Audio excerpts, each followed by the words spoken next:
અમે સ્વામી સત્યનારાયણજીના આશ્રમમાં રહેતા વડીલો સાથે ઊભા છીએ. આ તો છેલ્લા 15 વર્ષથી આ આશ્રમમાં અને એ અહીંની સ્મશાન જે બાપુજીએ પેટલાદમાં મફત કરી આપ્યું છે 1 રૂપિયામાં, એની સેવા આ અમારા ચિરાગભાઈ પટેલ હોવા છતાં અત્યાર સુધી હજારો મણદા પાળવાનો યશ આવા પુરુષને અમે આપીએ છીએ. આવા અમારા નીતિનભાઈ એન્જિનિયર છે, એ પણ આજે આ અમારી કાર્યાલયનું સંચાલન પણ કરે છે. અને આ દિલીપભાઈ છે. તો અમે દિલીપભાઈને વિનંતી કરીએ છીએ કે આશ્રમમાં ચાલતી પ્રવૃત્તિ વિશે અને આશ્રમમાં મળતી સગવડો વિશે અને આશ્રમમાં આ વૃદ્ધાશ્રમમાં શું તમને કોઈ તકલીફ હોય તો 2 શબ્દો આપો. हिंदी बोलो. ऐसा है कि जैसे ये आश्रम देखा है तब से मैं इतना तक की भावुकता हो गया हूँ. आश्रम तो है पर गुरु जी के प्रेरणा मैं तो स्वामी हमारे स्वामी को भी भूल गया. इसलिए मेरे को तो फिर की बहुत ही बढ़िया और आनंद से आनंद क्या बताऊँ. इसकी विशेषताएं तो कहना भी बहुत ही कम है. इसलिए बहुत ही बढ़िया बात है कि फिर की मुझे बहुत खुशी है. और लगभग जब तक जीऊँ तो लगभग यहीं रहूँ. भले लड़का भले आवे पर मेरा रहने का देह यहीं है. बाकी जैसे हरी की इच्छा है. पूरा संतोष है आपको पूरा.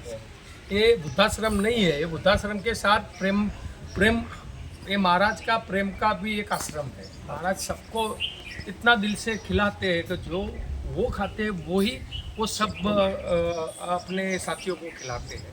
तो चिराग वो गुजरात चिराग છેલ્લા 15-17 વર્ષથી પેટલાદ સ્મશાનની જવાબદારી મહારાજે એમને સોંપી છે અને મંદિરમાં આરતીની પણ જવાબદારી ચિરાગભાઈ સંભાળે છે. તો ચિરાગભાઈને એમના અનુભવ આપણે. હું તો અહીંયા આવ્યો તો બાપુના નામ ઉપરથી જ ને બાપુનું મેં જોયા નહોતા ત્યાંથી જ આવ્યો. પણ અહીંયા આવ્યા પછી બાપુએ મને એટલી સેવા આપી ને દરેક સેવામાં સફળતા. પહેલાં 5 રૂપિયાનું ટિફિન ચાલુ કર્યું હતું, પછી ફ્રી ઓફ કર્યું. દંતાલીમાં 3 વર્ષ ટિફિનની સેવા કરી ને અત્યારે હું શમશાનની સેવા કરું છું ને સવાર સાંજ આરતી ઉતારું છું, ભગવાનને હાર ધરાવું છું. નાના મોટાની હંધી વૃદ્ધોની સેવા કરું હું. આજુબાજુની સફાઈ કરવી, આ તે દરેક કામમાં વ્યવસ્થિત રીતે હું સફાઈ કરીને બધું વ્યવસ્થિત રીતે કામ કરું. જો આજે આપણે એક નીતિનભાઈ છે તે રાજસ્થાનમાં ગવારગમ ફેક્ટરીના એન્જિનિયર હતા અને છેલ્લા 2-3 વર્ષથી આ કાર્યાલય અને મહારાજનું આ કાર્યાલયની જવાબદારી એ પણ એ સંભાળી રહ્યા છે. તો એમનો પણ અનુભવ આપણે સાંભળીએ. મારું જણાવવું એવું છે કે બાપુને સાનિધ્યમાં જે પણ વ્યક્તિ આવ્યા છે તે બહુ ખુશીથી અને સારી રીતે રહી શકે છે. ને બીજું કે મારી અનુભવ પ્રમાણે તો હું અહીંયા આગળ આવ્યો છું કાર્યાલયમાં તો મારા પ્રમાણિકતા અને સ્વાભાવિક રીતે જે કામ થતું હોય એ રીતે હું કરી શકું. તો અમારા ટ્રસ્ટી કલ્પેશભાઈ ભૂલથી પધારી ગયા છે. તો એ ગામ દંતાલીના અને બાપજીના બહુ અંગત અને બહુ ગમતા માણસ છે. એ પણ બહુ આ વડીલોને આશ્રમની ઘણા ટાઈમથી સેવા કરી રહ્યા છે. બાપજીની એક જ બૂમ પડતો ગમે તેવો ધંધો મૂકી ફેક્ટરી મૂકીને પણ તરત હાજર થાય છે. તો અમે એમનો આશ્રમ વતી ખૂબ આભાર માનીએ છીએ. 2 શબ્દો એ પણ બોલે આશ્રમ વિશે. બાપુની સેવા કરવાનો મોકો મળે એ જ બહુ મોટી વાત છે.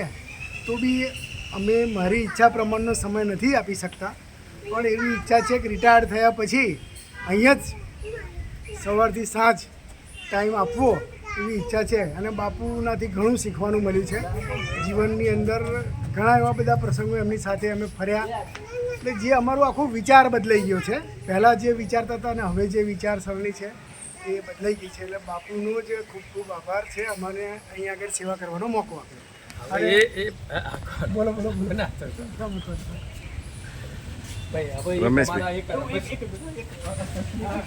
જીતુ કાકા દર મહિને 2 વાર અહીંયા રહેવા આવે છે. જીતુ કાકા ટ્રસ્ટી છે અને મેં જોયું છે કે હું પોતે ઉનાળામાં એસી વગર નહીં રહી શકતો. જીતુ કાકા અને એમની સાથે મહેતા સાહેબ બી આવ્યા છે અને આવે છે 46-47 ડિગ્રી ટેમ્પરેચરમાં બી વગર એસી આશ્રમમાં રહ્યા છે. એટલે એમનું જોઈને અમને એમ થાય છે કે અમે તો કશું નહીં. તો અમને એમ થાય કે એ બાપુ માટે સમય આપવો જોઈએ અને એની કોશિશ કરી રહ્યા છે. અને એ બધાનો ખૂબ ખૂબ આભાર કે એ દંતાલી આશ્રમમાં આવે તું છે. આપીશ સાથ દે તો કાલે આપીશ. બીજું આજે રમેશભાઈ છે અને છેલ્લે આ ઘણા ટાઈમથી અને એ મુજપુરના જ બાપજીના ગામના છે અને આ આશ્રમની હાલ બાપજીની ગેરહાજરીમાં અને આ કાર્યાલય પુસ્તકાલયથી માંડીને બધો પૈસાનો વહીવટ રમેશભાઈ કરી રહ્યા છે. એ રિટાયર્ડ આચાર્ય છે અને બહુ પવિત્ર બ્રાહ્મણ છે. તો બે શબ્દો આપણે એમની પાસે પણ મારા પુસ્તકાલય વિશે કહો. પુસ્તકાલયમાં તમારું શું કામગીરી એકે તકલીફ નથી. એમની બાપુના આશીર્વાદ છે.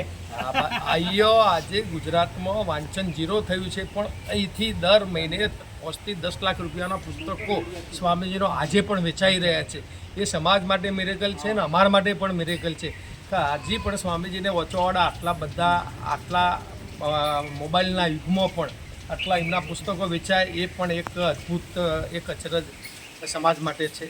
ઓવરઓલ આ બધી નાની નાની પ્રવૃત્તિઓ બતાવી. સવારે ચા મફત મળે છે, સવારે છાશ મફત મળે છે, ડુંગળી મફત મળે છે, એવું ઘણી બધી પ્રવૃત્તિઓ. ચોપડા મફત મળે છે, તાડપત્રીઓ મફત મળે છે, કપડાં મફત મળે છે, શિષ્યવૃત્તિ મફત મળે છે. હવે મફતનું શું ગણાવવું એનું લિસ્ટ બનાવવા બેવું તો 100 લિસ્ટ થાય. તો એક ટ્રસ્ટી તરીકે મને પણ એક આનંદ છે કે મને દર મહિને અહીંયા 2 દિવસ સેવા કરવાનો મોકો મહેતા સાહેબ ઓસ્ટ્રેલિયા કેનેડા ના હોય તો એ પણ મને સાથ આપી રહ્યા છે. તો હું બધા ટ્રસ્ટીઓને અને બધા વડીલોને વિનંતી કરું છું કે આવા હવે છેલ્લા દીપક જેવા બુજતા 96 વર્ષના જેટલી પણ સેવા જેનાથી થાય આ એક અદ્ભુત તક ઈશ્વરે આપણે બધાને આપી છે. તો મારી આ વિનંતી છે ટ્રસ્ટીઓથી. સવારે તો મેં વિનંતી કરી પણ એમના બધા જ જે પણ એમના ફોલોવર છે કે એમના અનુયાયીઓ છે એ પણ એમને શક્ય હોય તો મહિનામાં એક વખત આવીને દર્શન એમને દેશે તો એમને 111 વર્ષ જીવાડી શકીશું એવું હું તમને ખાતરી આપું છું. Thank you. આભાર. જય ગ્લોબલ બ્રિગેડ. જય સચ્ચિદાનંદ.